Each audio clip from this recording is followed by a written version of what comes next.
Thanks a lot for coming in. Good morning, happy to be here. Something about this community appeals to you? This is a wonderful place to live. For KelownaNow, this is Camp Mulgat.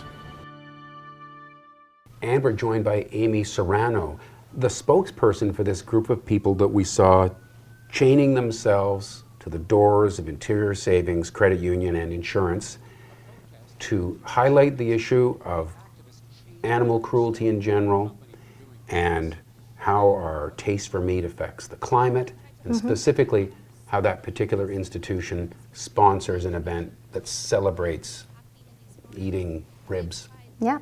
So you did all that, and you got arrested. I did. How did that all go? Ultimately, our ask of Interior Savings was to drop their sponsorship of RibFest. That was our whole goal that day. I knew going into it that there was a possibility that they couldn't make that decision right on the spot. A likelihood. Likelihood, yeah. But I didn't expect them to be as dismissive as they were. I was hoping that they would acknowledge our concerns about the climate and the animals a little bit more. They completely disregarded that. They didn't even mention that in their statement. And they said that they continue supporting RibFest and will continue from here on out. So as far as that goes, I would say that's frustrating and disappointing, but ultimately our actions generated mass media attention, and it got the entire city and nation talking about this topic, when otherwise for years our lawful protests haven't done that. So just bringing people's focus on the issues, however they might feel about it, mission accomplished. Big time, big time. Last we saw you, you guys were being hauled off in the back of a police vehicle. How did that go for you guys? I guess that morning you got up knowing this might happen.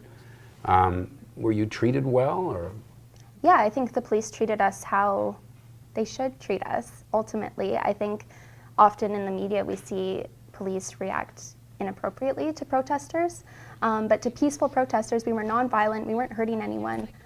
They treated us how they should have treated us. Did you get the feeling that treatment was sincere, or that they were really acting out on orders to be super nice? Did you get the feeling that they inside? I think they were being a little over nice. Yeah. But I'm not complaining about that. But I do think it was a hair forced, you know? Yeah, yeah. But, okay, better than the other way. Exactly. So you kind of have to applaud the police in terms of the way they handled it.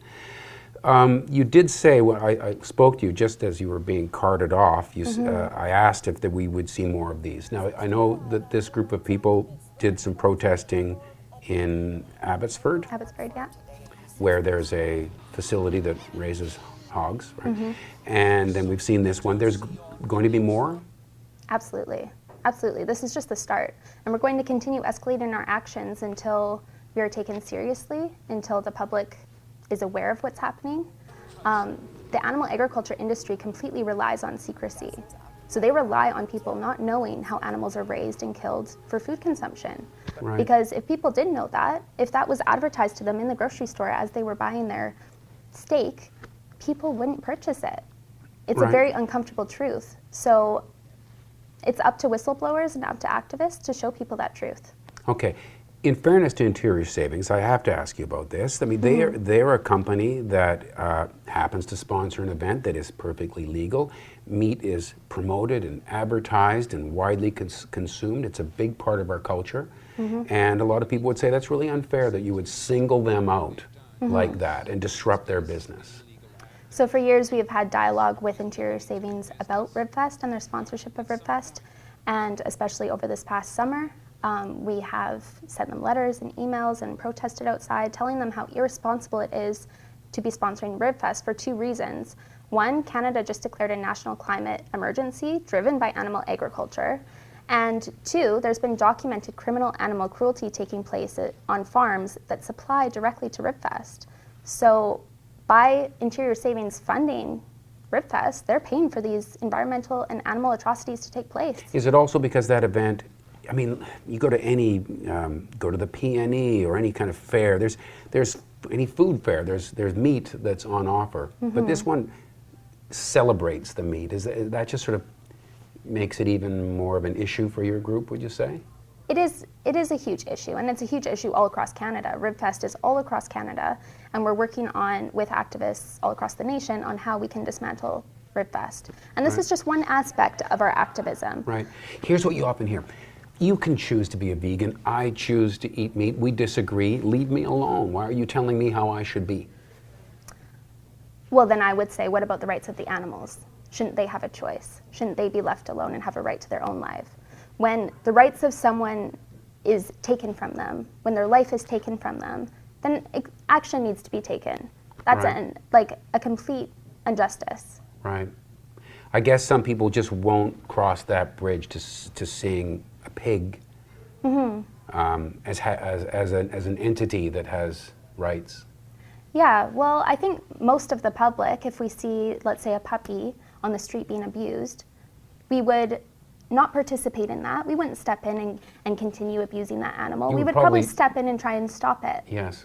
Most people, I would say, generally speaking, would do that. And I say, what's the difference between a dog and a pig? In fact, a pig is more intelligent and more aware. It's like our society takes some animals and categorizes them as edible animals. Yeah, and then speciesism. we try not to think about what happens there. And the other ones that are our friends and our Yeah. family members. If people eat horse meat, people get upset about it, but they seem okay generally with cow meat. It's like the Yulin Dog Festival in China that happens each year. People all across the world are outraged. In Canada, we have huge petitions to try and break down that festival. And these are coming from meat eaters, Right. people who eat cows and pigs and chickens. But they're devastated that people would dare eat a dog. Right. But what's the difference? Why can't they all be equal? Okay, so you guys did this event, and the different news agencies post their stories, and we Yeah. posted ours, and then you look underneath it and the comments. Boy, if you were to judge from that, the vast majority of people are really sympathetic to Interior Savings and think you guys are just, off your rockers. That you're bad. Yeah. That you're bad people, Yeah. or you should be mocked. A lot of mockery.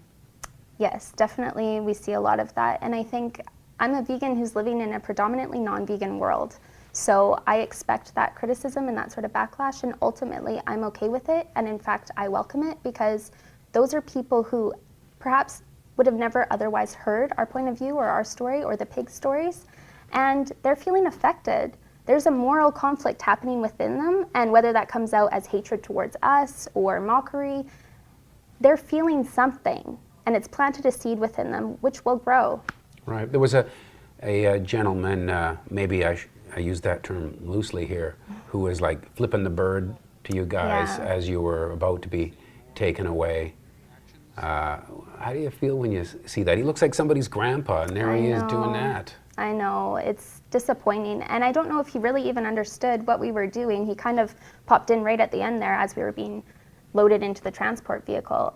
So I don't know if he knew what we were even protesting or what our message was, but he was pretty outraged about that, and that's okay. Ultimately, we're nonviolent and we're peaceful, and we just have to stay focused on the animals. And we're just Right. trying to amplify their voice because we silence them in our society.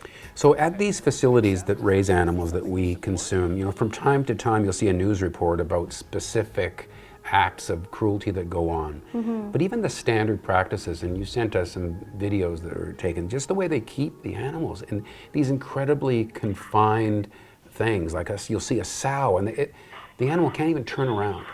Yeah, these poor mother pigs who are just repeatedly impregnated are kept in these tiny little body-sized crates that they can't even move. All they can do is lie down and stand up, and they can't even so much as turn their head to look around. So when they give birth, they can't even turn to look at their babies or look to see what even just happened.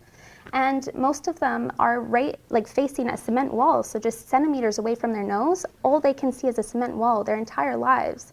These are incredibly intelligent animals who really need that psychological stimulation, and they're completely deprived of that. They go insane. So what motivates you most? There's that issue of, you would be eliminating some of the cruelty that you might sense when you see a facility that raises and kills animals. But then there's also the environmental element to it as well. And I guess the basic idea is that, you need to clear a forest and grow a lot of grain to feed an animal that doesn't feed nearly as many people as if you had taken that space and grown food for people. It's just not sustainable, not at all. And I think more and more people are moving towards grass-fed beef and and free range and more things like that, where it takes up more space to raise an animal instead of small confinement. But we're not realizing that that's destroying our planet even more by doing that. So there's no sustainable meat consumption, and animal agriculture is the leading contributor to our environmental destruction. It's Right. terrible. If we look at the pollution, the water usage, the land usage, the deforestation, so on and so on, it's just insane what we're doing to this planet just to eat a product that we don't need. Right, because you've got That's in fact population killing us. increasing, and you've got countries that don't have as much of a tradition of eating so much meat that are starting to take on North American meat consumption patterns. Yeah. And it grows at a rate that you would argue is unsustainable. It is unsustainable. There's no question. There's no question. Okay, so how did so 8 people got arrested? 7. 7? Okay. Yeah. They all got released. Do you wind up with a criminal record from what you did? I'm not sure. So we were arrested for mischief, and so that was sent to Crown Counsel, and Crown Counsel will review our arrests and decide whether they're going to proceed with court or throw out the case. The police actually recommended to throw it out, so I appreciate them for that, because what we're doing isn't harming anybody. Right. Eventually, though, I mean, I think, were you at the Abbotsford protest and you were at this one? I'm the only one being charged for Abbotsford. You are being charged there? Yeah, so everyone inside, I think there was 65 of us, were all arrested. I was the only person who was taken into custody So and being charged. at some point along the line, you're going to wind up with a criminal record from one of these or another, Yeah. and you're willing to take that on. Yeah. That might make it harder for you to travel, and there's all sorts of drawbacks to that, but you're willing to take that on for the cause? Absolutely. I mean, this is really serious. It's going to affect us all, and I wish everyone would take it that seriously. And I think my sacrifices show the severity of what's happening. Ultimately, our goal is not to be arrested. Our goal is animal liberation and earth liberation.